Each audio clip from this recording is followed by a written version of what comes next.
For centuries, across cultures and religions, stories have been told of people who suddenly change. Their voices shift, their eyes darken, their personalities seem to vanish, replaced by something cruel, ancient, and inhuman. It's one of the most terrifying ideas in human history, the belief that a person's body can be taken over by a demon. But why would something do that? What could possibly drive a supernatural being to invade a human life, to torment, control, and destroy? Tonight, we're going to explore that question not through fear, but through understanding. Because to know why demons possess people, we have to understand what they are, where they come from, and what they want. Throughout history, the concept of possession appears everywhere, from Christianity and Islam to Hinduism, Judaism, and even ancient tribal traditions. Long before organized religion, early humans believed that evil spirits could enter the body, bringing sickness, madness, or death. Possession was how people explained behavior that seemed impossible, sudden fits of rage, speaking unknown languages, or exhibiting inhuman strength. In those early days, demons weren't just monsters. They were symbols, physical representations of temptation, sin, and the dark parts of human nature. But in nearly every culture, one thing remained the same. Possession was never random. It always happened for a reason. In Christian theology, demons are described as fallen angels, beings that once served God but rebelled and were cast out of heaven. Filled with hatred for humanity, they roam the earth, seeking to corrupt what God created. From this perspective, possession isn't just torment, it's a form of revenge. To a demon, possessing a human is like desecrating a sacred temple. It's a way of mocking the divine, proving that even the purest soul can be twisted, controlled, and defiled. In that sense, possession isn't about the body, it's about the soul.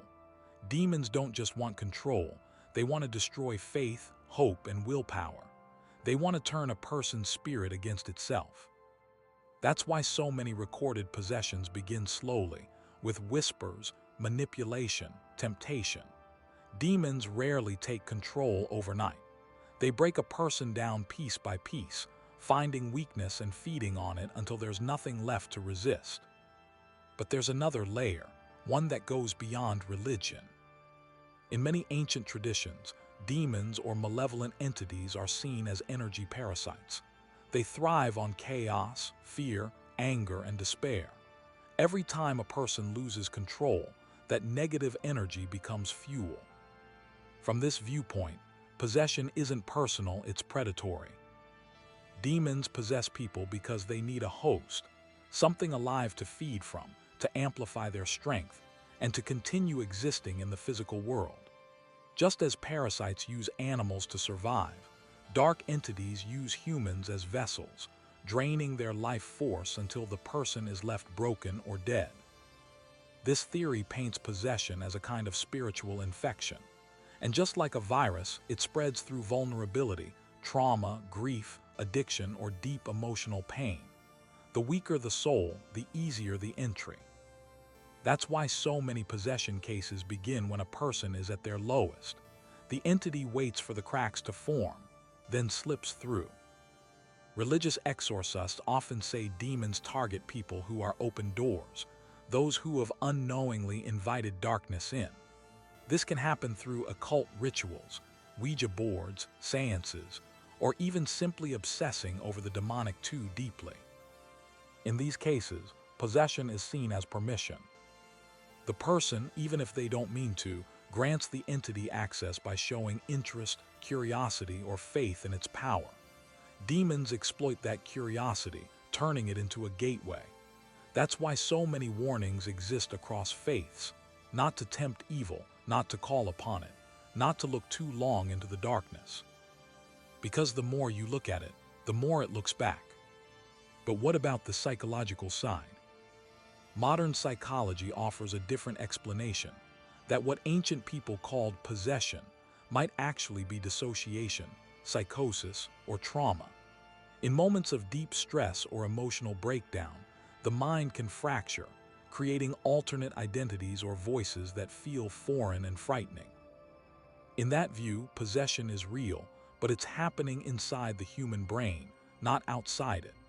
The demon is a metaphor for the mind's darkest corners, the parts of ourselves we fear to face. Yet this explanation still doesn't account for everything. There are cases where witnesses have reported impossible things, people speaking languages they've never learned, levitating, or demonstrating knowledge they couldn't possibly know.